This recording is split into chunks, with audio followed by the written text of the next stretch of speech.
Olá, boa tarde a todas e a todos. Bem-vindas, bem-vindos, bem-vindos de volta. Estamos aqui celebrando a 14ª edição do Dia Mundial da Internet Segura no Brasil, dando continuidade a essa agenda já muito rica, muito especial. Tivemos a palestra de abertura com a professora Mimi Ito, que trouxe reflexões bastante importantes sobre a relação de bem-estar e tecnologias digitais. Tivemos um painel bastante internacional com 4 continentes representados para discutir desafios e lições aprendidas durante a pandemia. E agora entramos na parte da tarde com um painel muito especial também para discutir educação e cidadania digital no futuro 4.0.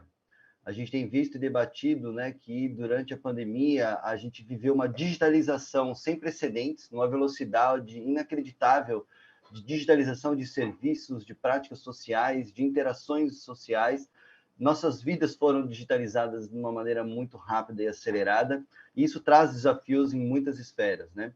E a gente sabe que a dimensão de tecnologia se transformando permanece, né? Novas tecnologias disruptivas seguem aí, temos inteligência artificial, internet das coisas e tantas outras possibilidades de inovação que nos remetem sempre, né, a pensar como é que podemos antecipar o máximo possível e educar não só as nossas crianças e adolescentes, mas nos educarmos como sociedade para que a gente possa fazer uma apropriação crítica, responsável, segura, e que essas tecnologias nos ajudem a potencializar a cidadania em todas as suas esferas. Então, é um pouco em torno desse debate que a gente vai iniciar agora o painel Educação e Cidadania Digital no Futuro 4.0. E para fazer isso, eu queria convidar e agradecer de imediato a Alana Rizzo, nossa colega, parceira, gerente de políticas públicas no YouTube, e que tem uma trajetória incrível, inclusive antes mesmo de estar no YouTube, somando esforços, né, Alana, e colaborando, somando a sociedade civil, empresas, governos, gestores, fazendo esse grande chamado para que a gente possa, juntos, construir uma internet mais positiva, que é o grande tema da 14ª edição do Dia da Internet Segura no Brasil. Então, com vocês, Alana Rizzo. Muito obrigado, Alana Rizzo, em nome da Cifernet e dos parceiros todos que organizam o Dia da Internet Segura. É uma honra ter você com a gente e bom painel. Passo para você a palavra. Obrigada, Rodrigo, obrigada. Que tema tão importante, que tema tão instigante, né? Então, boa tarde a todas e todos que acompanham mais um Dia da Internet Segura, que chega hoje a 14ª edição brasileira, com o tema, como o Rodrigo bem lembrou, Juntos por uma Internet Mais Positiva. Não poderíamos falar de uma internet mais positiva sem falar de educação, sem falar de cidadania digital, que é o tema do nosso papo agora, e a gente tem convidados muito especiais. O Rodrigo já me apresentou, mas queria me apresentar para vocês também. Eu sou a Alana Rizzo, eu sou gerente de políticas públicas aqui no YouTube no Brasil, e desde que nasceu, há 16 anos, o YouTube está comprometido em criar esse ambiente aberto de conhecimento, de aprendizado. Fazemos isso em parceria com o poder público, com a iniciativa privada e, claro, com a sociedade civil, as instituições públicas, pais, professores, criadores, usuários da plataforma. A gente fez uma pesquisa recente com a Oxford Economics que mostrou que hoje 92% dos professores usam o conteúdo do YouTube em suas aulas, reforçando, então, né, gente, a importância dessas parcerias. Agradeço muito a presença de todas as nossas convidadas e convidados que estão aqui dividindo uma mesa virtual. Espero que todos estejam bem, né, que vão com certeza enriquecer muito a nossa conversa. A Cifernet, pela organização e liderança de mais um Dia da Internet Segura, e a vocês que estão nos acompanhando aqui no YouTube e nas demais plataformas. Então, para começar, cada convidado terá 10 minutos para suas principais considerações sobre o tema, e depois a gente vai batendo um papo. Vou começar então com José Gontijo, que é coordenador do CGI. Zé, muitíssimo bem-vindo, estamos ansiosos para te ouvir.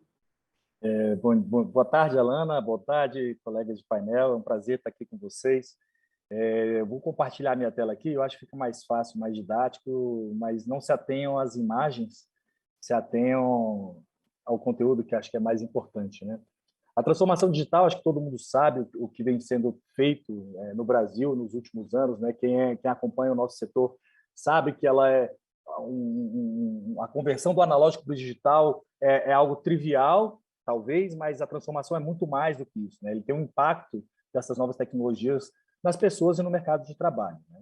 E aí, baseado nisso, o Brasil estabeleceu, com participação de toda a sociedade civil, da academia, das empresas, a construção da Estratégia Brasileira de Transformação Digital, que esse ano ela está com consulta pública aberta até o dia 14 de fevereiro para a sua atualização, de modo que a gente pudesse agregar a transformação do governo, a transformação da economia e uma sinergia nessa transformação. Mas essa transformação só acontece se a gente tiver, de fato, uma transformação das pessoas, uma transformação do cidadão. Né? São as pessoas que fazem essa transformação acontecer. E essas 100 ações estratégicas que a gente estabeleceu no âmbito da E-Digital, um dos eixos principais dela é justamente a formação de recursos humanos, né? A confiança nesse ambiente digital, como que a gente prepara as pessoas para confiarem nas tecnologias, quando você começar a ter inteligência artificial, começar a ter os seus algoritmos funcionando ali de trás, dentro da internet, como é que você precisa entender um pouco daquilo para você confiar naquilo, né? Você teve a Lei Geral de Proteção de Dados Pessoais, você tem políticas de segurança cibernética, você tem a segurança das redes acadêmicas para que as pessoas se sintam confortáveis a utilizar aquele mundo digital da melhor forma possível. E, paralelo a isso, você precisa qualificar as pessoas para trabalharem nesse ambiente. A cidadania e o governo digital voltado para a pesquisa e desenvolvimento é tornar o governo, quando você pensa em governo digital, um governo mais dinâmico. O Brasil ele saltou inúmeras posições no ranking global de governo digital, mas ainda há muito a se fazer. Mas o desafio que se coloca agora é convencer e catequizar as pessoas, baseado na confiança desse mundo digital, a começarem a utilizar cada vez mais esses serviços digitais. Tem um trabalho muito grande da Secretaria de Governo Digital, que vem conduzindo esse eixo dentro da Estratégia Brasileira de Transformação Digital e tem obtido bastante sucesso. E, baseado nisso, a gente precisa pensar na educação e capacitação profissional em TIC, onde nós temos aí o MEC como grande puxador dessas políticas. A estrutura de educação do Brasil ela é complexa, mas, ao mesmo tempo, ela é muito capilar. Ela dá uma oportunidade muito grande para que todos os brasileiros tenham a oportunidade de se qualificar e se preparar para esse setor. Se você olha o salário médio dos profissionais da área de tecnologia da informação e comunicação, da mesmo nível em outras áreas do conhecimento, ele é maior. Você vê durante a pandemia, onde muitas áreas ocorreu muitas demissões, o setor de tecnologia foi uma das que mais contratou. Então, você tem aí uma transformação, não só a transformação digital da economia, mas uma transformação do próprio mercado de trabalho, onde tecnologia da informação começa a se tornar o que o inglês foi lá algumas décadas atrás, onde era o diferencial. Hoje, tecnologia é o diferencial e daqui a pouco vai ser fundamental para que as pessoas possam atuar, inclusive em outras áreas do conhecimento. Pensando nisso, o Ministério estabeleceu, em parceria e ouvindo o setor privado, a academia, a sociedade civil, o programa MCTI Futuro, Futuro do Trabalho, Trabalho do Futuro, né, por meio da portaria 5.156, e alguns projetos já começaram a acontecer dentro desse programa. O primeiro deles é o Hacker do Bem, onde a gente prevê treinar 35 mil profissionais na área de segurança cibernética, de nível básico ao nível especializado, onde nós vamos afunilando e os 200 melhores vão ter uma prontidão civil hacker do bem, onde você terá ethical hackers prontos a responder a situações de emergência de forma coordenada com a sociedade civil e os entes governamentais competentes. Temos o programa de letramento digital, onde a gente começa lá, onde as crianças vão aprender o pensamento computacional. Não sei se todos conhecem as diretrizes da Sociedade Brasileira de Computação, onde ela ensina em cada nível do ensino fundamental o que você precisa ensinar para a criança. E não é criar uma cadeira de programação, de robótica dentro da escola. É você trazer esses conhecimentos de solução de algoritmo, de resolução de problemas, para as outras matérias, para biologia, para português, de modo que a criança pare de ter medo do setor de TIC, de tecnologia, e consiga, de uma forma natural, aprender isso. Quando ele for médico, ele não vai ter medo de uma inteligência artificial, porque ele sabe como aquilo funciona e vai ter a confiança digital para aceitar as sugestões e saber criticar quando elas não forem adequadas, quando ele estiver atuando na sua área profissional. Você também tem o apoio à formação de mestres e doutores. Esse ano a gente está lançando alguns editais para treinar mestres e doutores na área de inteligência artificial, computação quântica, programação avançada, de modo que a gente tenha a camada de profissionais e professores que possam capacitar e qualificar os técnicos abaixo. Temos também o residência em TIC. Existe uma demanda, o último estudo que a Brascom soltou, mais de 400 mil profissionais, essa é a demanda atual do nosso mercado. E a gente não consegue, a gente forma 40 mil profissionais por ano, 40 mil engenheiros de computação desse setor. Como que a gente atende a essa demanda de 400 mil profissionais? trouxemos o Residente em TIC, que se assemelha ao residência médica, onde a pessoa que já sabe um pouco de programação, ela sai qualificada como um programador sênior pleno, pronto a sentar em qualquer estação de trabalho de qualquer empresa e programar no mesmo nível dos seus colegas que vão estar ao seu lado. A ideia é treinar em torno de 40 mil profissionais nos próximos 3 anos. São 14 projetos rodando já, são 33 instituições de pesquisa em 12 estados e mais de 200 milhões de reais já investidos. E a programação acelerada, onde você pega aquela web service mobile, que hoje é o grande volume de demanda de programadores, onde existe uma demanda enorme de profissionais, e aquela pessoa que às vezes não tem um curso superior, mas tem um nível médio, entende um pouco de inglês, para ele começar a programar borda, começar a programar programações simples, e que em determinado momento ele pode, inclusive, migrar para o outro programa de residência em TIC.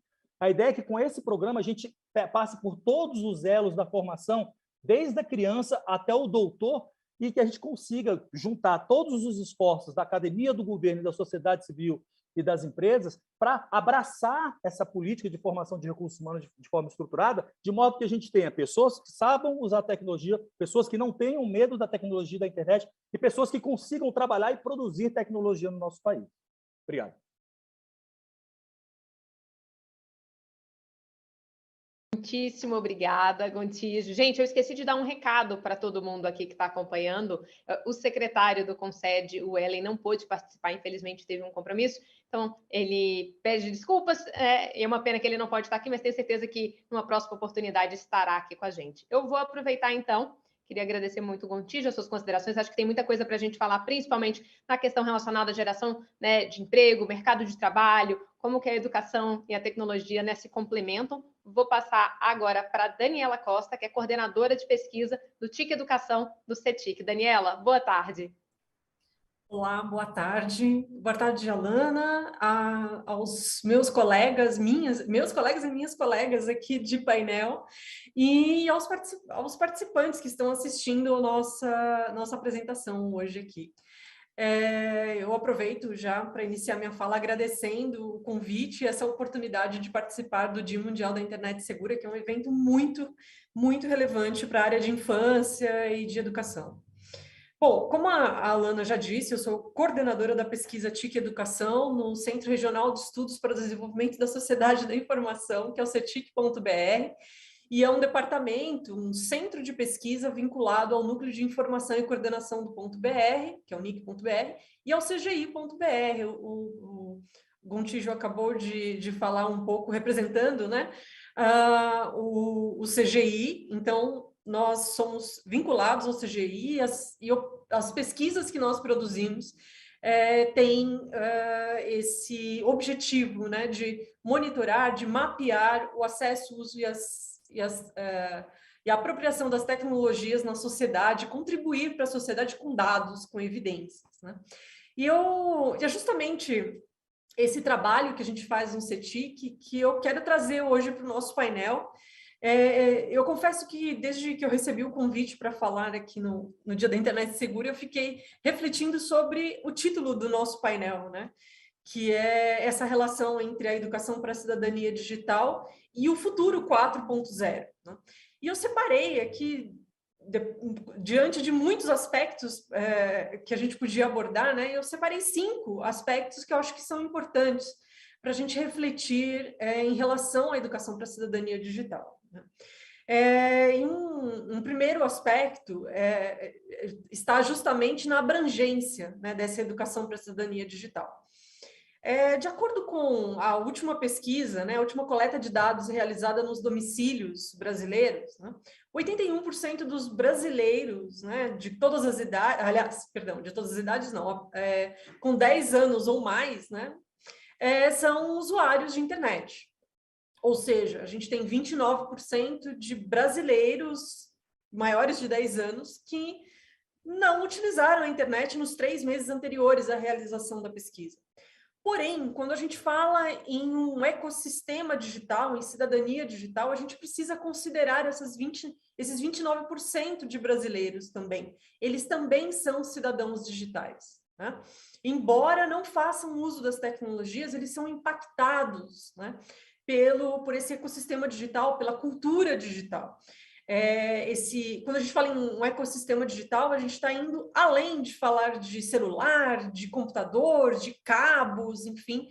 A gente está falando, na verdade, de uma linguagem que precisa ser compreendida, interpretada, né? É por isso que a gente fala em alfabetização, em letramento digital, porque é uma forma realmente de interpretar mensagens, né? Não basta usar recursos digitais de forma instrumental, mas é necessário interpretar as mensagens que são produzidas, compreender como as tecnologias funcionam e como elas impactam a nossa vida. Então, esse é o primeiro aspecto. Então, é a abrangência da educação para a cidadania digital. Um segundo aspecto está justamente no futuro, né? Geralmente, quando a gente fala em educar para esse ecossistema digital, e a gente está falando de crianças, adolescentes, dos estudantes, está se pensando na formação de um indivíduo, um adulto, que vai ser mais hábil, né? Que vai ser mais ético no uso das tecnologias, e isso é realmente um dos principais objetivos da educação, é a formação desse indivíduo, né, enquanto ele cresce, né? Mas, no caso da cidadania digital, mais do que pensar no futuro, a gente tem que pensar no hoje, né? Então, na verdade, a educação para a cidadania digital é para as crianças e adolescentes do agora. É para aquela criança que na hora do recreio vai pegar o celular dela e vai acessar um mundo ali por meio desse celular, né? Então, hoje a gente tem mais de 24 milhões de crianças e adolescentes entre 9 e 17 anos, segundo a pesquisa Kids Online, né? Que estão se apropriando desses recursos, seja para se divertir, para aprender, né? A pesquisa TIC Educação já mostrava antes da pandemia que 85% dos estudantes das escolas urbanas utilizavam aplicativos de mensagem instantânea, como o WhatsApp, e isso, entre as crianças menores, do 5º ano do ensino fundamental, já estava em 70%, né? Então, muitos jovens já trabalham, né? Cerca de 32% dos jovens entre 16 e 24 anos, né, realizaram atividades profissionais, como vender produtos e serviços em redes sociais ou utilizaram aplicativos para fazer esse tipo de trabalho. Então, a educação para a cidadania digital é importante para os estudantes, para as crianças, adolescentes, para os jovens do agora, né? Para que eles possam extrair dessas tecnologias mais oportunidades, compreender os seus direitos dentro e fora dos ambientes digitais. O terceiro aspecto, também importante, é justamente o papel das escolas, né? E muitas escolas já compreenderam esse papel, né? 81% das escolas brasileiras, né, incluíram algum tema de cidadania digital no currículo, né, durante 2020, 2021. Porém, o que acontece é que ainda há a periodicidade com que essas atividades acontecem nas escolas ainda é um pouco baixa, né? Acontece máximo uma vez por mês, assim. Então, está faltando ainda a gente integrar esses assuntos, né? A formação crítica, o uso dessas tecnologias, o letramento digital no currículo, né? Nas disciplinas. E, bom, um quarto aspecto, eu não poderia deixar de falar disso, principalmente lidando com dados, né, de educação, com dados de acesso e uso das tecnologias, é justamente as desigualdades. A gente falar de cidadania digital e, ao mesmo tempo, a gente ter diversos grupos, né, minorias que não acessam a internet ou que não desfrutam das mesmas oportunidades, é muito complexo, né? De que cidadania nós estamos falando dessa forma, né? Mas a gente, para além dessa desigualdade no acesso, é necessário refletir também sobre as desigualdades no desenvolvimento de habilidades, né? Nessas habilidades críticas, principalmente, para interpretar as tecnologias. E há também as desigualdades na preparação de quem vai apoiar os estudantes, né? Então, os professores, os gestores escolares para lidar com os dados dos estudantes, enfim, é todo um ecossistema realmente digital que envolve esse estudante, que envolve essa criança e esse adolescente, e há desigualdades também nesse apoio, nessa proteção que é realizada a esses estudantes, né? E nas oportunidades que eles têm de desenvolvimento. Então, é necessário uma atenção as instituições educacionais, né? E, por fim, um quinto aspecto é falar sobre a sustentabilidade do ecossistema digital. O que eu quero dizer com isso, né? O título do nosso painel menciona um futuro 4.0 e realmente nós estamos caminhando, né, para um futuro 5.0 com tecnologias que vão expandir a nossa forma de interagir entre humanos e máquinas e sistemas, enfim. Porém, nesse ecossistema digital, nessa educação para a cidadania digital, a gente precisa de modelos de negócios, de formas de interação entre usuários, plataformas, aplicativos, que seja realmente 4.0, né? Que sejam mais sustentáveis, mais equitativos, né? Então, pensando sobre isso, olha, em 2020, a gente tinha 51% de escolas brasileiras usando plataformas digitais de educação. E isso acontecia em mais de 70% das escolas estaduais e particulares, ou seja, todo um conjunto de recursos educacionais no qual as crianças, os adolescentes, os estudantes, enfim, estão interagindo, produzindo dados, enfim. Um outro dado interessante também é que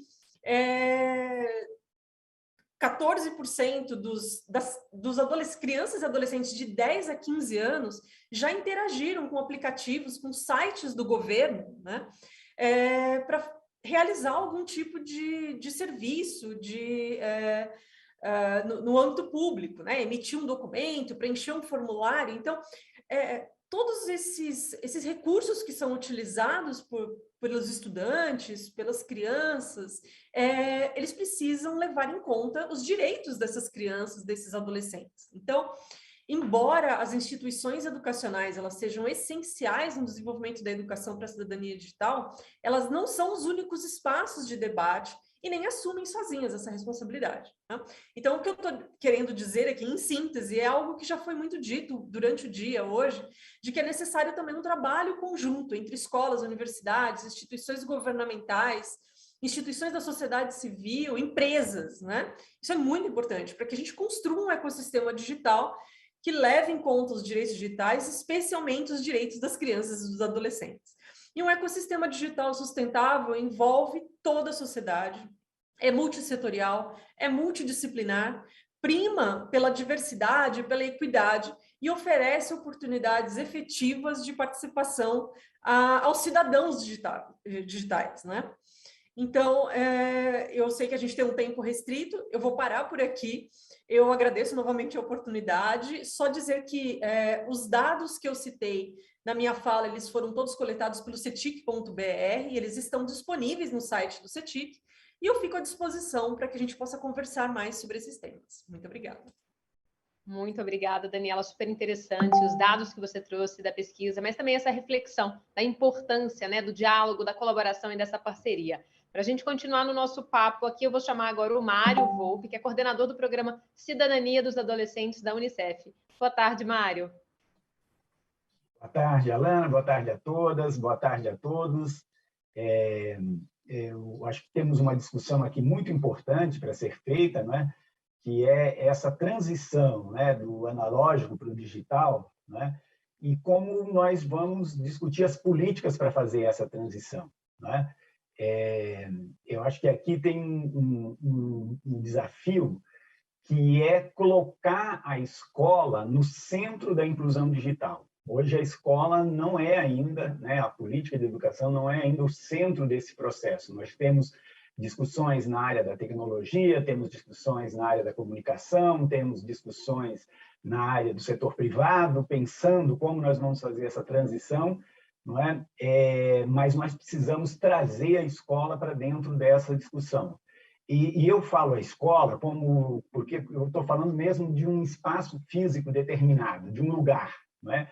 Porque é ali onde muitos adolescentes e jovens e crianças que são excluídos digitais podem encontrar um espaço de inclusão. Mas, para isso, né, nós vamos precisar avançar muito, primeiro, nessa ideia de inclusão digital. né?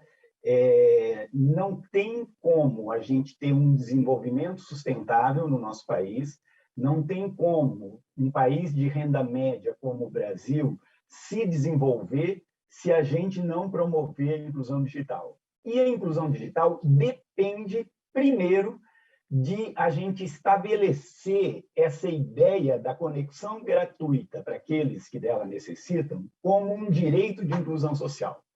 Então, nós tivemos, durante essa pandemia, aí, um dado, né, estarrecedor, né, de que mais do que 5 milhões de crianças e adolescentes ficaram sem acesso aos conteúdos escolares porque não tinham como se conectar, né? E a maioria deles acabou abandonando, não é, a escola, que quer dizer abandonar os estudos, abandonar a sua formação.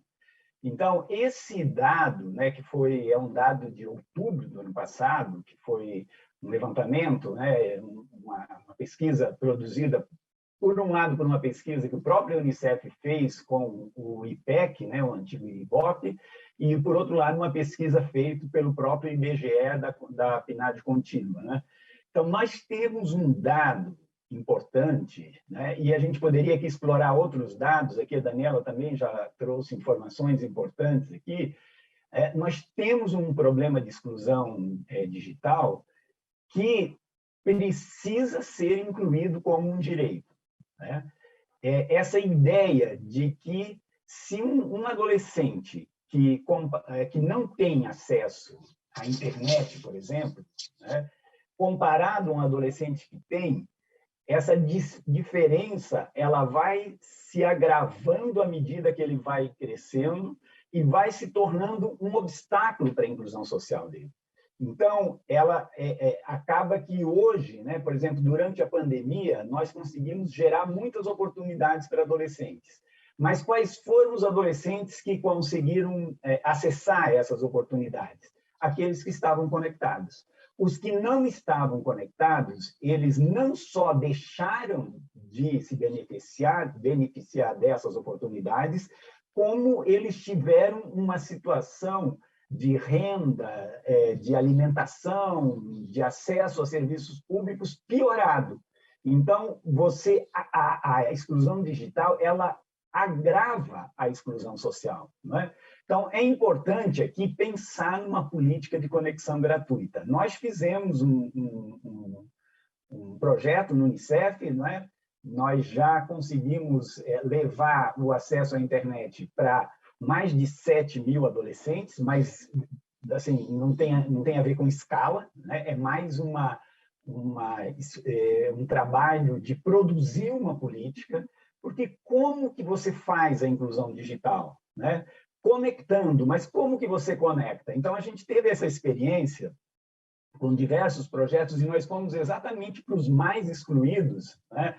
E focamos naqueles adolescentes indígenas, adolescentes quilombolas, adolescentes da periferia dos grandes centros urbanos, para tentar chegar neles, para entender como você conecta um adolescente deles. Então, a gente ofereceu um kit de inclusão digital, não é, com um smartphone, um pacote de dados de R$50 durante 6 meses. A gente incluiu nesse kit álcool gel, máscara, incluiu um kit, uma publicação que é o guia antirracista.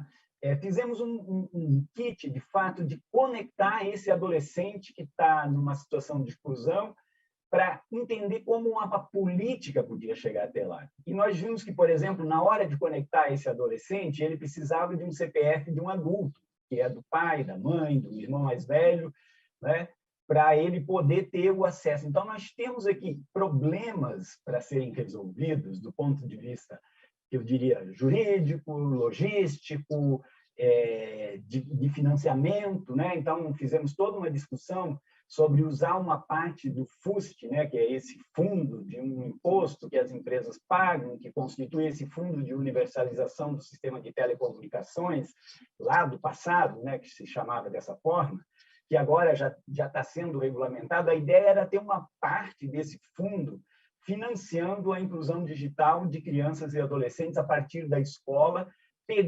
começando pelas crianças e adolescentes beneficiadas, né, pelo programa de transferência de renda, né? Então, aqui eu queria colocar esse primeiro desafio, porque aqui não trata muito de um projeto do Unicef. Eu trago essa ilustração do projeto do Unicef, mas aqui se trata de uma política pública de inclusão digital para alcançar esses que, se não forem alcançados, eles vão ter, além de não serem incluídos, eles vão ter agravada a sua situação de pobreza, de miséria, de exclusão social. O segundo tema, então, aqui já foi tocado um pouco, que é a educação digital, né? É levar a tecnologia para a sala de aula, sem dúvida, mas também repensar a tecnologia como uma sala de aula. Porque o que aconteceu durante a pandemia foi que a aula dada na sala de aula, ela foi dada em frente a uma tela, né? Em frente a uma câmera que transmitiu. Então, nós tivemos, obviamente, uma saturação disso nas pesquisas que a gente faz com adolescentes e jovens por meio de uma plataforma que chama YouReport. A gente tem mais de 120 mil jovens conectados nessa plataforma. E, de vez em quando, a gente faz pesquisas para pedir a opinião desses jovens, né? Essa transferência automática do que o professor fazia na sala de aula e agora ele faz diante de uma câmera, gerou uma saturação. Os adolescentes, de fato, têm muita dificuldade, porque, obviamente, não é a tecnologia funcionando como uma sala de aula, né? É usar os recursos da tecnologia para que a gente chegue com as mensagens junto ao público que a gente quer atingir. E, obviamente, que aí nós temos aí essas grandes figuras, né, das redes sociais, do universo, que eles usam esses recursos tecnológicos, e nós precisamos fazer com que a política de educação se aproprie, não é, dessa linguagem, dessa metodologia, desses recursos técnicos, e consigam transformar esse universo chamado de virtual, né, realmente uma sala de aula, para que haja mais interação, para que haja mais compreensão desse universo. E, por outro lado, isso que já foi apresentado aqui, que eu acho que precisa ganhar uma escala maior, é desconstruir esse medo do professor, não é? E das políticas de educação em relação ao universo digital. O Rodrigo já deve ter ouvido diversas vezes, a Daniela talvez, nas reuniões do CETIC, das pesquisas das quais a gente participou, eu sempre trago esse elemento. Nós gastamos tanto dinheiro, gente, para proibir o uso de celular na sala de aula. O último levantamento que eu tinha feito, tinha 27 projetos de lei em Câmara de Vereadores, Assembleia Legislativa dos Estados, Congresso Nacional. Você imagina, né, o gasto para proibir o celular na sala de aula. E nos lugares em que essas medidas foram aprovadas, as soluções que os alunos encontraram. Eles chegavam na sala de aula, tinha lá a caixinha onde deviam deixar o celular, eles botavam um celular velho qualquer e entravam com o seu celular na sala de aula. Então, é uma medida, eu sempre uso esse exemplo porque foi um exemplo muito claro da resistência às tecnologias. Quando, obviamente, progressivamente, nós vamos ter que incorporar o celular, o tablet, o computador, né? Esse universo todo dos dispositivos que dão acesso a esse universo digital, nós vamos ter que incorporá-los no cotidiano, de uma forma saudável, de uma forma inteligente, de uma forma educativa, né? Então, a educação digital, né, essa transformação nas metodologias, na linguagem, nos processos, né? E o terceiro elemento aqui desse processo, né, é a inclusão produtiva. Eu sugiro que vocês deem uma olhada nesse www.umio.com.br, que é uma iniciativa desenvolvida pelo Unicef, pela OIT e por uma série de empresas, são mais de 60 empresas que estão colaborando conosco, que é um universo onde o adolescente entra, ele se conecta com um universo de treinamentos, capacitações, chats, espaços de diálogo, debates, fóruns, e ele pode fazer curso de inglês, curso de espanhol, curso de habilidades para o mundo do trabalho, curso de competências para a vida. Ele tem uma série de possibilidades, e ali as empresas anunciam as suas vagas, né, para o mundo do trabalho, e com um compromisso de priorizar aqueles adolescentes mais vulneráveis. Então, no ano passado, só de vagas de trabalho, foram mais de 32 mil oportunidades que foram criadas nesse espaço. De treinamento, são mais de 60 mil adolescentes que fizeram algum curso. Mas o que a gente está aprendendo nesse universo dessa iniciativa que nós chamamos, né, de 1MIO, né, que é 1 milhão de oportunidades? Nós aprendemos que essa linguagem, esses conteúdos, eles precisam entrar no universo imaginativo dos adolescentes. Não adianta a gente pegar os conteúdos nossos, de adultos, e tratá-los com a nossa linguagem. Nós precisamos abrir um canal de conexão com os adolescentes, por isso nós precisamos consultá-los, ouvi-los, envolvê-los, engajá-los, para que a gente consiga fazer transformações dos conteúdos do século passado e adaptá-los para os conteúdos do século XXI, né? E fazer, de fato, essa transição. Então, essa iniciativa 1MIO, ela vem querendo conectar, né, os adolescentes ao universo do mundo do trabalho, fazendo, né, uma inclusão produtiva, mas nós até temos chamado isso de uma transição positiva para o mundo do trabalho. Nós não queremos nunca que o adolescente abandone a escola, né?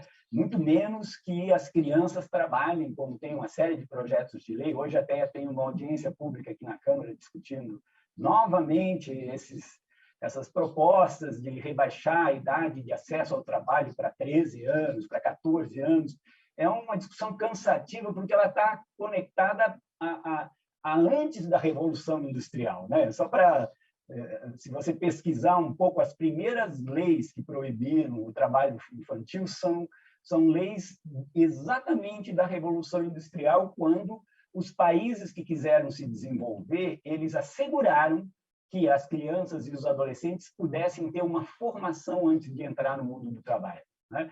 E aqui nós temos esse desafio no Brasil, né, de superar essa ideia de que o trabalho tem uma missão libertadora, de formar o caráter e a moral. O trabalho é o trabalho, né? Ela é a forma de reprodução da vida, ela é a forma de subsistência, e quanto mais preparado um adolescente entra para o mundo do trabalho, né, mais ele evolui na sua carreira, mais ele melhora a sua renda.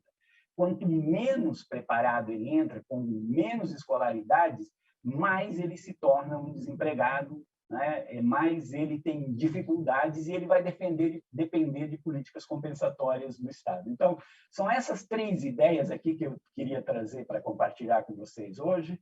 Eu acho que nós temos um desafio muito grande de desenvolver para o Brasil uma política de inclusão digital que garanta que a escola seja o centro desse processo, para que, a partir dessa inclusão digital, o adolescente e as crianças se desenvolvam em todo o seu potencial, que a gente pare, né, de pensar nessas soluções que vão manter os adolescentes e as crianças eternamente subdesenvolvidos. Eu acho que nós temos que pensar mesmo nessa transição, né, do analógico para o digital como um processo de utilizar todo o potencial das nossas crianças e adolescentes. Então, muito obrigado pela atenção de vocês. Eu encerro aqui a minha participação nesse momento do nosso evento. Um abraço. Obrigada, Mário. Sempre muito enriquecedor te ouvir. Acho que você trouxe muitas reflexões importantes aqui para esse grupo e acho que a gente vai continuar. Queria só reforçar a importância, né? O YouTube é um parceiro aí da Unicef nesse projeto, né? Dos kits de conectividade, na busca ativa. Acho que são projetos fundamentais, super importantes, exatamente para poder endereçar alguns dos grandes desafios que a gente tem hoje. É claro, a pandemia trouxe inúmeros desafios, né? Seguimos com esses desafios e muitos outros, né? Apareceram, surgiram e a gente ainda precisa aprender a lidar com todos eles. Vou aproveitar para passar agora a bola para a Débora Abdala e para a Juliana Oliveira, da Universidade Federal da Bahia e da Onda Digital e do Meninas Digitais. Queremos ouvir vocês. Olá, então meus cumprimentos a todos da mesa. Estão me ouvindo bem? Porque eu estou com a conectividade um pouco instável, né? Então, estão me ouvindo? Estamos. Sim, então. Ótimo, ótimo. Então, conectividade, né, para todos, porque realmente, olha o exemplo, eu estou aqui na região metropolitana de Salvador e a conexão é super instável. Já coloquei até antena via satélite, mas o sinal não chega corretamente. Bom, é um prazer estar aqui, agradecer o convite pelo pessoal da SaferNet, que é nosso parceiro aí desde o início, né, da criação da SaferNet, e compartilhar aqui com vocês o que a gente tem realizado sobre educação digital, né, dentro do programa de extensão e pesquisa Onda Digital, e mostrar como a universidade, né, pode estar contribuindo nesse processo extremamente importante, né, da realidade em que a gente vive, principalmente no Brasil, onde estamos em mundos totalmente conectados, né? Já estamos em algumas situações no 4.0 e em outras realidades estamos em mundos totalmente analógicos. Então, como que a gente consegue superar essas dificuldades dentro do nosso país? Né? Juliana, vamos seguindo. Então, quem somos? Né? É um grupo de pesquisa e extensão atualmente composto de 6 professores, né? Temos estudantes de doutorado, de mestrado, né? Pesquisadores que fazem pós-doutoramento conosco, alunos de graduação do ensino médio, diversas áreas do conhecimento. Esse número flutua muito, atualmente estamos em cerca de 60 pessoas, e alguns marcos históricos, né? Então, nosso grupo de pesquisa ele se institucionalizou a partir de 2014, mas nós temos desde 2004 ações de inclusão sociodigital dentro do programa de extensão permanente Onda Digital. E em 2009 a gente incorporou as atividades curriculares em comunidade e sociedade, né? Componentes da UFBA, né, de ensino, que traz o reforço para a extensão e onde a gente consegue envolver diversos alunos de vários cursos na extensão. Temos, em 2016, 2 projetos especiais que a Juliana vai compartilhar rapidinho aqui com vocês, que trata justamente dessas questões das minorias dentro da computação, como a pouca representação das mulheres e a pouca participação de negros e negras na computação. Eu chamo a atenção aqui que, em 2018, nós temos, né, estabelecido pelo MEC, que a obrigatoriedade dos cursos de universitários terem 10% da sua carga horária de extensão. Então, a gente tem aqui uma grande oportunidade, né, de estar trazendo dentro da formação científica a participação na sociedade e na construção de soluções compartilhadas, né, com todos nós. Bom, a pandemia, como todos já falaram aqui, exacerbou, né, o que a gente já estava prevendo, a necessidade de termos mais orientações sobre o uso do digital, porque o digital vai permear a sociedade. Então, a gente, com isso, a pandemia só fez acelerar um processo que já estava em curso, né? E como é que a gente tem trabalhado? Né? A gente faz a difusão e popularização das tecnologias digitais e comunicação. Nós temos programas, né, de inclusão sociodigital, difundimos a questão do software livre, né, e temos atuado muito em especial com os grupos de vulnerabilidade socioeconômica. Né? A gente trabalha com curso de extensão, com oficinas curtas de orientação sobre a internet e, mais recentemente, dentro de um formato, né, de cursos de MOOC, trabalhando com a questão de internet e informação.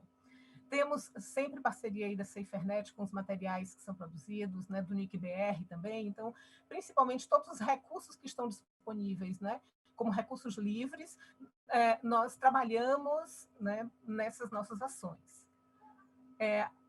O nosso cenário, né, desde outubro de 2021, nós atuávamos como um departamento de ciência da computação dentro do Instituto de Matemática e Estatística, né, e agora foi recém-criado pela UFBA um novo instituto, que é o Instituto de Computação. E nós estamos dentro do Departamento de Computação Interdisciplinar. Nós temos, dentro, né, do Departamento de Computação, desenvolvimento de pesquisas, de inovação tecnológica, estratégias de desenvolvimento, mas com as ações de extensão a gente consegue trazer essa dimensão das responsabilidades que nós temos como propulsores da tecnologia, formadores, né, dos profissionais de TI, trazer essa responsabilidade para a questão dos impactos das tecnologias digitais na sociedade.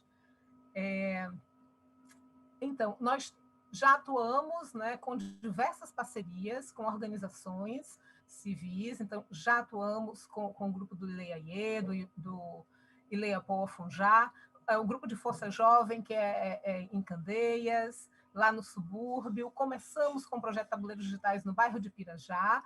Atualmente estamos em Pau da Lima, com o Centro de Educação Livre Vida Plena. Trabalhamos em parceria com o grupo de apoio a crianças com câncer, né? Casa Monte Alverne, a Casa de Idosos, né? E também com a Associação Baiana de Acarajés. Então, a gente procura uma diversidade muito grande de parcerias. E também, pode ir continuando, Juliana, a gente faz ações através de editais que a gente divulga para a sociedade em geral, e com isso a gente consegue atrair uma diversidade de público, né? Então, já atuamos em comunidades rurais, né? As crianças com câncer, pessoas surdas, né? Crianças em situação de privacidade, de liberdade, jovens de escolas públicas, pessoas, né, em processo de ressocialização, principalmente com a parceria que a gente tem com o CAPS-AD Gregório de Matos, adultos e idosos de modo geral, né? E a gente consegue ter assim, pessoas de várias regiões, não só de Salvador, como da região metropolitana, participando dessas capacitações, que, em média, a gente consegue atingir umas 120 pessoas. Apenas aqui, né, para ilustrar vocês, lá nos espaços da UFBA, nos laboratórios da UFBA, onde a gente recebe a comunidade, pode fazer essa troca, e principalmente para os jovens, tem sido muito importante essa entrada na universidade através de um projeto de extensão. Então, a gente já tem alunos que são de computação hoje, que participaram desse projeto do Onda Digital, né, e hoje já estão se formando na UFBA. Então, a gente percebe o quanto essa interação tem sido importante nessa formação, né, dos jovens. E o que mais assim, eu queria destacar aqui é que a gente trazer a universidade, através dos projetos de extensão, para essa atuação, traz uma dimensão na formação, né, dos jovens universitários que, ao meu ver, é assim, um marco para os profissionais do futuro. Então, a gente tem com os estudantes, né, nos nossos projetos, a gente não trabalha só com estudantes da computação, porque no Departamento de Computação, né, que é atual Instituto de Computação, nós temos bacharelado em Ciência da Computação, bacharelado em Sistemas de Informação, a licenciatura em Computação, o curso que se tornou agora fundamental, né, nesse processo da inserção das tecnologias na escola. E a gente tem também alunos da pedagogia, da psicologia, né, de comunicação, de ciências sociais. Então, essa interação interdisciplinar entre eles, né, eles vivenciam uma diversidade de situações, onde a gente tem que adaptar os percursos didáticos, o material didático, né, e isso aproxima esse jovem em formação de uma realidade da onde ele atua, né, e eles saem com uma outra vivência dentro da sua formação. Tá? Então, vou passar para a Juliana, que vai falar rapidamente dos dois projetos que a gente trabalha, né, que é o Minas Digitais da Bahia, e a pesquisa com negros e negras na computação. Olá, gente, boa tarde. Eu sou Juliana Oliveira. Atualmente sou estudante concluinte do curso de Sistemas de Informação na Universidade Federal da Bahia e atual diretora-geral do projeto Meninas Digitais Regional Bahia. Tanto esse projeto quanto o de negros e negras na computação, eles surgiram da própria necessidade vista no ambiente que a gente está. Lá no ambiente universitário, a gente vê nos cursos de computação poucas mulheres e poucas pessoas negras. Foi o que mobilizou parte do nosso grupo a desenvolver esses projetos. O Meninas Digitais Regional Bahia é uma iniciativa que é parceira do Programa Nacional Meninas Digitais, que tem a chancela da Sociedade Brasileira de Computação. E quando a Débora estava falando aí do papel dos estudantes, da importância para a formação, eu trago aqui também que tanto esse quanto Negras e Negros na Computação são projetos que são, assim, posso até dizer que liderados pelos próprios estudantes. Tem a professora Débora, representando institucionalmente o Meninas Digitais, e tem o professor Esivaldo, representando o projeto de Negras e Negros na Computação. Mas eles dão uma flexibilidade que esses projetos acabam servindo como laboratórios para a gente, laboratórios makers para a gente, onde a gente pode desenvolver as ações, onde a gente idealiza projetos, desenvolve as ações, e assim os professores só dão assim o aval, não, tá legal, ou isso aqui pode melhorar, mas a gente tem uma autonomia para desenvolver as atividades. E todas essas diretorias em que o nosso projeto está organizado, ele é um projeto que as alunas, no caso aí do Minas Digitais, que acabam liderando essas diretorias. Então, o projeto, em linhas gerais, ele quer incluir mais mulheres na computação, sobretudo mulheres negras, e se preocupa também com a permanência delas na área. E aqui são ilustrando algumas das atividades que são desenvolvidas pelas próprias alunas, onde elas são as estudantes educadoras que desenvolvem os cursos, as oficinas, que trocam entre si e entre a comunidade. A gente faz as rodas de conversa, a gente fazia já no presencial e a gente sentiu a necessidade de continuar com esses projetos, mobilizando essa comunidade no virtual. A gente tem depoimentos de muitas meninas que dizem que participar do Meninas Digitais foi essencial na vida delas, até para saber que elas vão se manter na área, ou que elas querem dar continuidade, ou que elas querem entrar na área. Então, tanto meninas do ensino médio que estavam ainda sem saber para onde iam, quanto próprias meninas que estavam já na graduação em computação, mas que ainda estavam em dúvida se aquele era um espaço delas. A gente desenvolve vídeos incentivando a participação de outras mulheres na computação, dizendo como é a carreira de cada uma delas, os desafios que elas passam. Então, aqui também teve essa websérie Negras que Inspiram, onde mulheres negras deram seus depoimentos falando sobre participar da área de computação e quais foram os ganhos, os pontos positivos e negativos e como elas superaram cada uma dessas coisas. E, além disso, a gente faz oficinas e cursos para a comunidade, principalmente os cursos de programação de computadores para jovens e adultos da comunidade em geral. Organizamos eventos, realização de lives, produzimos vídeos, podcasts, palestras. Então, é uma diversidade de conteúdos que a gente faz que acabam auxiliando na escolha e permanência nos cursos de tecnologia, dando oportunidades no mercado de trabalho. Já temos algumas meninas que a participação delas no projeto possibilitou a entrada no mercado de trabalho, tanto das graduandas quanto dos jovens do ensino médio, troca de conhecimento, desenvolvimento de habilidades, desenvolve na oratória, a questão da timidez. É uma forma mesmo de conexão e de fortalecimento de laços para essas mulheres. E a gente tem um maior desafio, que é a inclusão de mulheres trans, que no último edital dos cursos que Débora comentou, nós colocamos 10% de cotas para mulheres trans, e até nisso, quando a gente tenta fazer essas ações, a gente recebe negativas de algumas pessoas, que começam a questionar o que é que eles têm de diferente que precisam de cotas. Então, toda essa discussão também a gente precisa fazer junto à sociedade. Aqui são algumas das palavras que as próprias meninas dizem, o que o projeto significa para elas: crescimento, satisfação, motivação, aprendizado. Então, a gente vê que esse projeto de extensão, ele dá retorno para a sociedade, que é de importância. Já o Negras e Negros na Computação foi um projeto pioneiro na UFBA, que ele foi desenvolvido pelo professor Esivaldo Matos, e a gente tem estudado a atuação de docentes negras e a participação de pessoas negras nos cursos de computação. E a gente está pretendendo ampliar esse debate juntamente às escolas públicas, para que esses jovens que estão lá na escola pública, eles também vejam a computação como um espaço onde eles podem estar. E, para concluir, eu anuncio aqui para vocês que no dia 19 de fevereiro de 2022, às 18h30, vamos ter o lançamento do documentário Eu Não Sou de Computação, que conta a história de 7 pessoas negras na área de computação, seus desafios e superações. Vai ser lançado no YouTube do nosso projeto, tá o link do trailer aí e o QR Code também para quem quiser saber de mais informações. E para nos encontrar, é só buscar no Instagram, Onda Digital UFBA, ou no nosso e-mail, ondadigital@ufba.br. Obrigada. Débora, Juliana, super obrigada, que projeto incrível, projetos incríveis, né? Eu queria aproveitar para lembrar que todas as informações sobre os nossos palestrantes e os projetos que os nossos palestrantes trouxeram aqui estão no site da SaferNet, do Dia da Internet Segura. Então, não deixem de entrar, acessar quem tiver alguma dúvida. Vamos para a nossa última palestrante, a Kelly Angelini, que é consultora do NIC-BR. Kelly, boa tarde. Boa tarde, Alana. Boa tarde a todos que nos assistem. Quero agradecer aqui a oportunidade de participação. É sempre uma honra de estar novamente neste evento, contribuindo para esse debate, né, que acontece todos os anos. Como você falou, sou Kelly Angelini, advogada atuante na área do direito digital e da educação digital e sou consultora do NIC.br.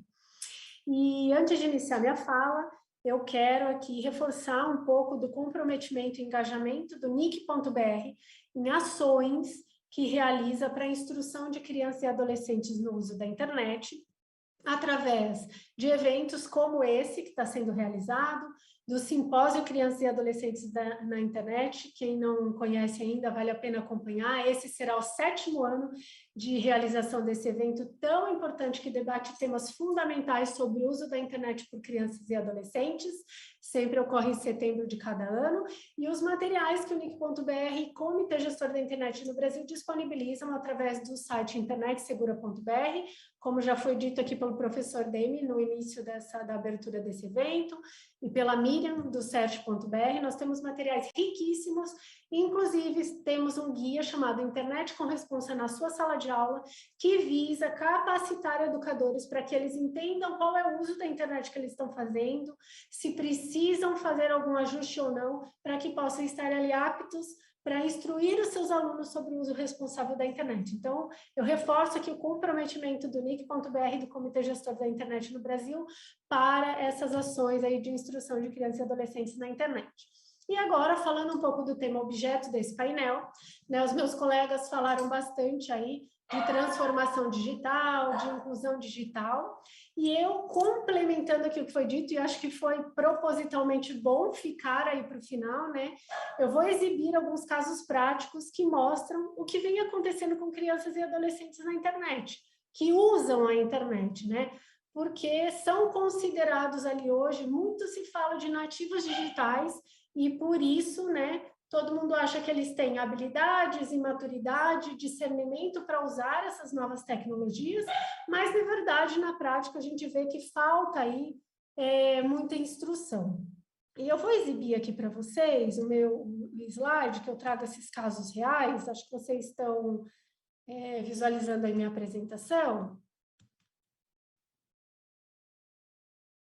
Eu trago aqui o primeiro caso, que são casos que acontecem na prática. Esse caso é o caso de um aluno que, não gostando ali da nota que o professor dele deu para uma prova que ele fez, ele pegou a foto de um professor, manipulou essa foto num aplicativo, atrelando a imagem desse professor ao consumo de drogas e divulgou isso numa rede social. Eu não preciso nem falar para vocês que a imagem desse professor, a partir do momento da divulgação aí dessa foto, acabou sendo abalada. Ele teve a suspensão das atividades profissionais dele, porque imagina como é aí para as famílias lidar com uma situação como essa, e o professor, para provar que não era ele, teve que entrar com uma ação judicial para ter um atestado ali de idoneidade, porque um aluno, por não saber da responsabilidade das suas ações, acabou usando a imagem dele indevidamente, acarretando todos esses danos para ele.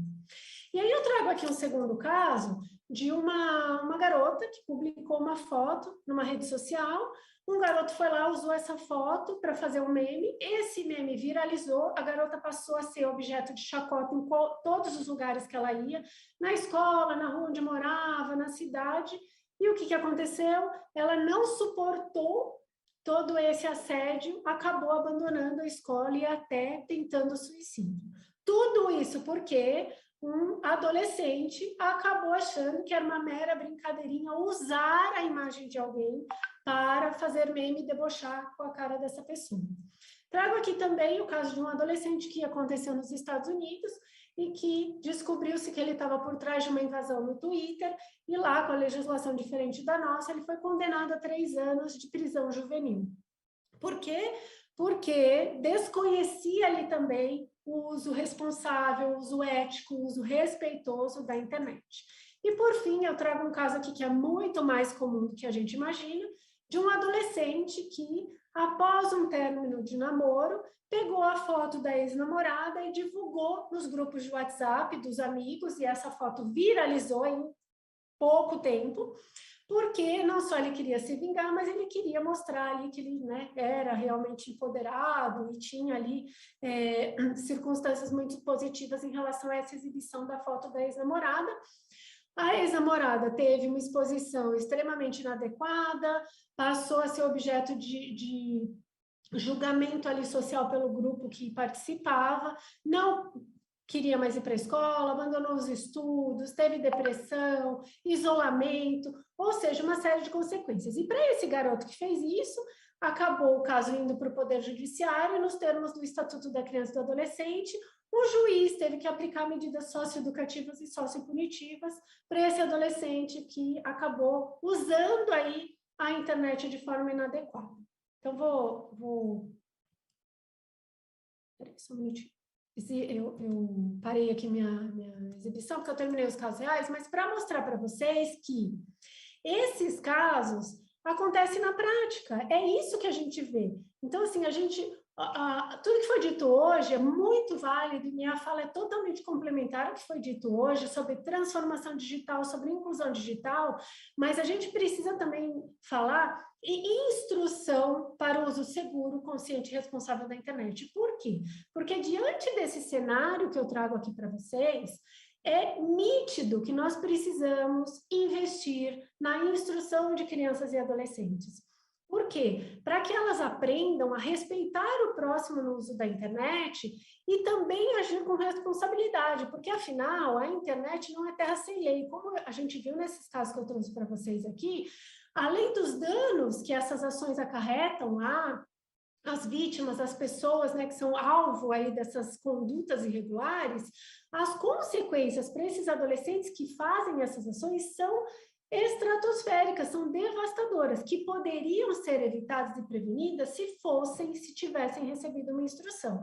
Então, aquela tecnologia que a gente fala hoje, né, que tem tudo para impulsionar crianças e adolescentes, inclusive na área da educação, porque realmente faz, né, acaba acarretando no que eu trago aqui para vocês, que vai para o Poder Judiciário, que são adolescentes praticando atos irregulares, sendo punidos por atos infracionais, e tendo ali que o juiz aplicar medidas socioeducativas e sociopunitivas, sem contar que os pais desses adolescentes que têm que pagar indenização para as vítimas em decorrência dos danos que acarretam. Então, vejam que muito se fala hoje de educação 4.0, que tem ali aquele objetivo de oferecer aprendizagem envolvente, o uso de metodologias ativas, a implementação de sistema híbrido, né? O presencial com atividades mediadas por tecnologia, interações online e muito mais para ter a tecnologia presente e positiva nas vidas desses jovens. Porém, se essa tecnologia não for utilizada com respeito e responsabilidade, os prejuízos para essa geração de jovens é imenso. Ou seja, todo mundo sai perdendo, porque aquilo que era para ter um ganho enorme acaba acarretando um prejuízo para quem faz e para quem é vítima dessas ações. E para termos esse uso positivo, que inclusive é o tema desse evento de hoje, né, desse uso positivo da internet, nós precisamos de esforços na instrução de crianças e adolescentes, para o uso consciente, ou seja, saber usar com consciência, seguro, saber se proteger, e responsável, saber que há responsabilidade nas ações online. E precisamos também focar no que, inclusive, foi dito aqui pelo professor Mário Volpi, na formação de educadores. Precisamos investir na capacitação de professores como sendo uma prioridade máxima. Por quê? Porque o educador ele está ali na linha de frente, no dia a dia das crianças e adolescentes, e são eles que aplicam essas novas tecnologias. E, inclusive, as pesquisas do CETIC mostram que quando há algum problema no uso da internet, alguma dúvida no uso da internet, muitas vezes essas crianças e adolescentes deixam de falar com seus pais para falar com os educadores dentro da sala de aula. Então, não adianta a gente exigir desses educadores se a gente não fornecer uma capacitação. Então, esses são 2 pontos fundamentais. Porém, também é importante a gente capacitar as equipes de tecnologia educacional, psicólogos e outros profissionais que atuam dentro do ambiente escolar. Senão, toda aquela tecnologia que a gente fala, né, que vai ser avassaladora em termos de sucesso, em termos de futuro, acaba trazendo uma série de prejuízos. Nessa minha breve fala, eu enfatizei para vocês alguns casos práticos para mostrar aí para vocês o que acontece na prática e para que vocês prestem atenção no quanto a gente precisa instruir esses jovens para a formação do uso seguro, consciente e responsável da internet e para mostrar para vocês a importância da gente capacitar os nossos educadores para que estejam aptos a ajudar e instruir os nossos jovens de hoje. Agradeço imensamente a participação e quero desejar uma boa tarde a todos. Muito obrigada, Kelly. Terminamos na hora, uma pena, porque eu gostaria que a gente tivesse mais tempo para poder discutir o assunto que é tão interessante, tão instigante, e ainda mais com esses palestrantes que a gente sabe que poderiam render muito, muito mais. Mas eu queria aproveitar para reforçar a importância desse diálogo, né, para a gente poder, de fato, ter uma transformação digital que prioriza, né, a redução das desigualdades, potencializa, né, as capacidades dos jovens, mas que coloca, como a Kelly bem disse, né, a responsabilidade e a segurança dos usuários como uma prioridade. Continuem conectados, que ainda tem muita coisa boa no Dia da Internet Segura, e queria agradecer tanto os nossos palestrantes, quanto quem acompanhou a gente aqui, quem vai continuar acompanhando, e a SaferNet pelo evento. Muito obrigada, gente. Boa tarde. Oh, excelente. Alana, eu acho que a gente ganhou uma boa notícia aqui da equipe. A gente consegue, eu acho, fazer uma rodada rápida de perguntas. Se os colegas puderem ficar mais alguns minutinhos, como a gente começou alguns minutinhos atrasado, se você topar, Alana, a gente pode fazer uma rodadinha rápida. E parece que já tem uma pergunta do time de jovens que está acompanhando ao vivo o evento lá na sede do NIC. Ótimo, Rodrigo, que notícia boa! Excelente. Volto contigo então, Alana, se você puder chamar, acho que é a Carla, parece que tem uma pergunta do grupo de jovens que está aí conectado na telinha com a gente.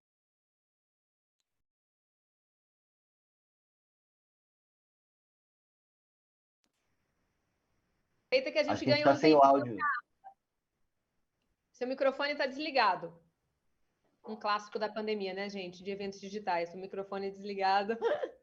E agora, me escutam? Perfeito. Oi, gente, boa tarde.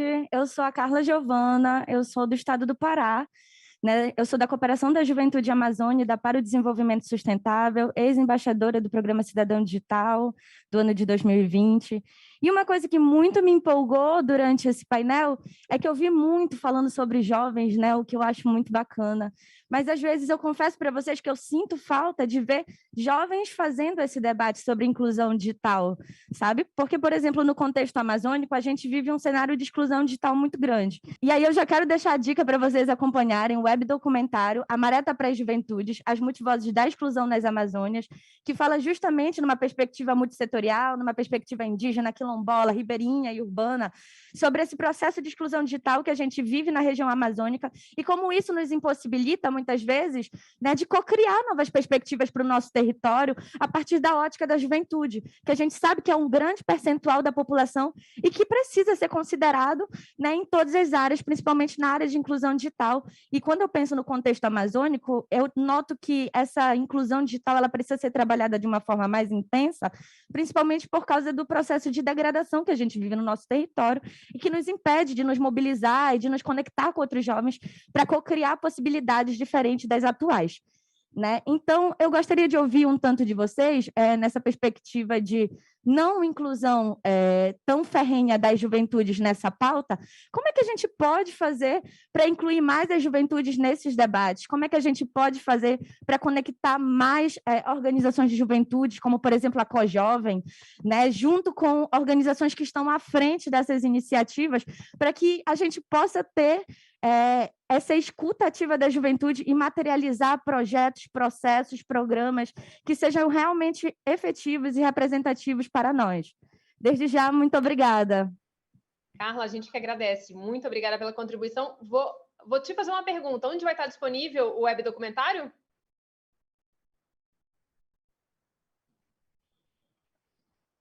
Show. O web documentário está disponível no YouTube. E vocês podem ter acesso a ele, só digitar A Maré tá para as Juventudes, as multivozes das exclusões nas Amazônias. Ótimo, obrigada. Vou aproveitar, então, e passar a sua pergunta, acho que essa sua consideração sobre a participação dos jovens de forma mais eficaz. Todos os palestrantes podem participar aqui, mas eu vou aproveitar a Kelly a Kelly, que estava falando sobre isso agora no final, e também o Mário, que eu acho que tem uma experiência, né, com a busca ativa que poderia trazer. E aí todos os outros, pessoal, o microfone está aberto. Juliana, Daniela. Oi, Alana, posso falar? Inclusive, acho que foi muito importante essa fala da Carla Giovana, porque em palestras que eu dou em escolas, eu vejo que muitas vezes os jovens trazem assuntos dizendo, inclusive, que eles deixam de ser ouvidos, inclusive dentro da própria casa. Então, eles trazem ali, por exemplo, falando que, olha, meus pais não saem da internet, eu gostaria ali de ter uma conversa e eu tenho que ficar chamando atenção várias vezes, ou eu preciso disso e não sou ouvido. Então, assim, eu acho que o que traz aí a Carla, Giovana, é a importância de dar voz aos jovens, a gente ouvi-los também, e eu acho que tem muitas iniciativas que já estão focadas nisso, e é muito importante a gente estimular e ouvir os nossos jovens, porque, vou ser bem sincera para vocês, eles têm muito a nos ensinar, muito, muito mesmo.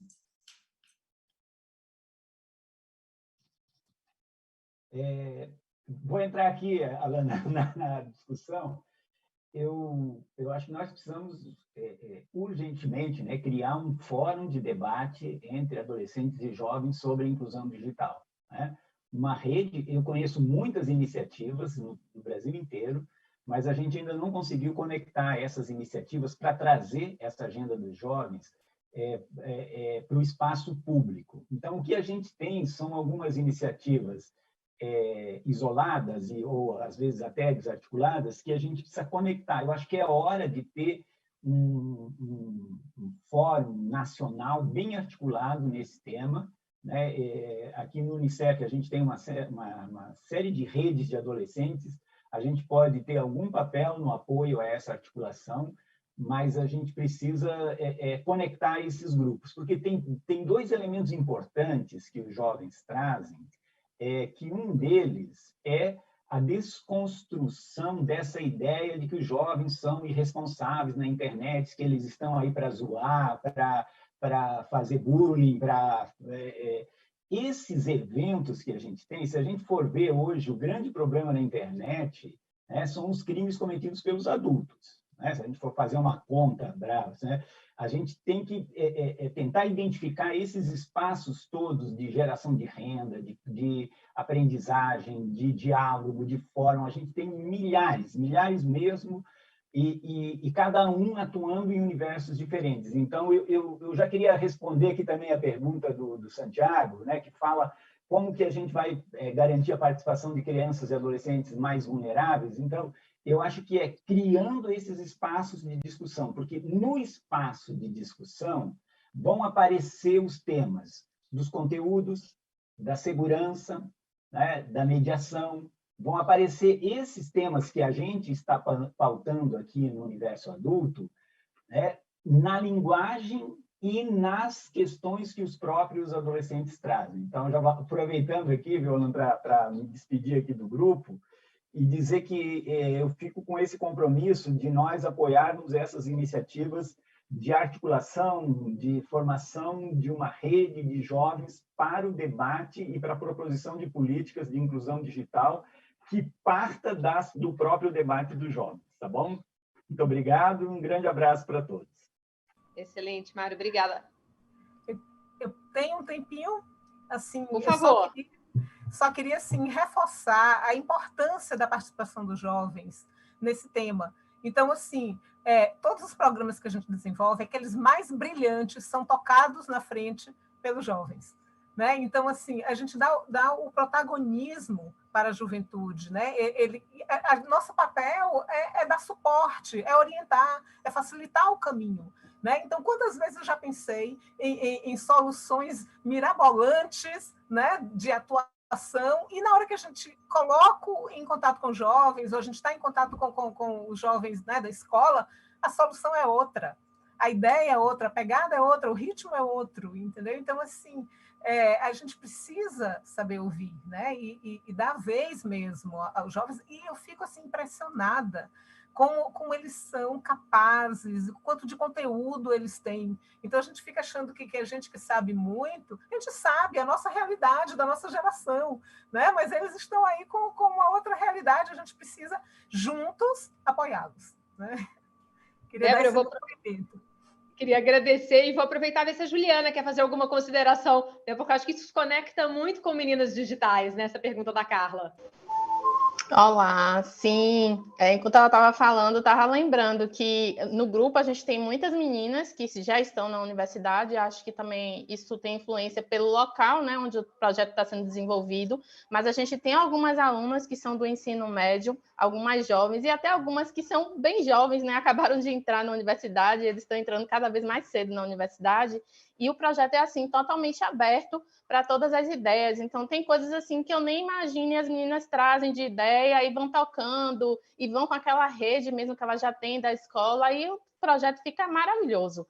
Então, assim, a gente é totalmente aberta a essas parcerias e quer realmente incluir os jovens, porque um dos objetivos do projeto é trazer mais meninas para a computação. Então, a gente quer atuar desde o ensino médio, fundamental até, se possível, a gente já quer ir atuando com esse projeto, fazendo coisas nas escolas, coisas que as meninas querem. E a gente já fez alguns projetos dentro da escola, nos preparamos todas para, em 2020, começar os projetos na escola, compramos materiais, Arduino, para fazer oficinas, mas infelizmente não foi possível. Mas assim que for possível, a gente vai para as escolas, temos projetos de redes de computadores, projetos de segurança digital, tem um grupo que está trabalhando especificamente com segurança para mulheres e ativistas, então a gente tem muita coisa que a gente quer compartilhar, não só no ambiente acadêmico da universidade, mas também nas escolas. Então, estamos totalmente abertos e já agradeço aqui a participação.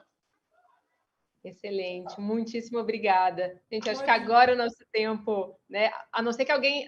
Daniela, quer fazer mais uma consideração? Acho que a gente consegue esticar aí mais um pouquinho. Não, é só dizer para a Carla, respondendo para a Carla, que no caso do CETIC, das pesquisas do CETIC, a gente tem duas delas em especial, que é a pesquisa TIC Educação e a Kids Online, que são dedicadas especificamente às crianças e adolescentes, então eles respondem à pesquisa, não é o professor que está falando por eles, os pais que estão falando por eles, são eles quem estão respondendo.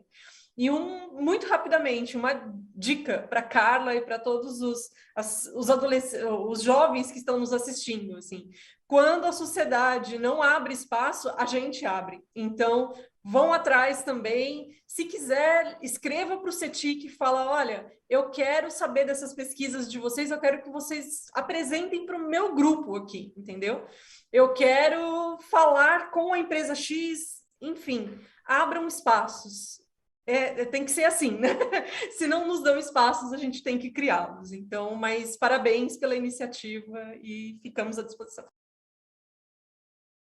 Excelente, gente, muito obrigada. Falei que esse assunto ia render e a gente, se pudesse, estendia aí mais algumas horas, acho que tem muita coisa. Queria agradecer a participação da Carla, acho que foi muito rico, acho que provocou aqui no finalzinho, né, uma discussão muito importante sobre a participação. Queria agradecer mais uma vez os nossos palestrantes e quem está nos acompanhando de casa. Fiquem bem, muito obrigada, boa tarde. E tem mais aí, eu sei que tem uma palestra muito boa na sequência, acompanhe, e ainda tem, né, a sessão de encerramento. Obrigada, mais uma vez agradecer a Cifernet.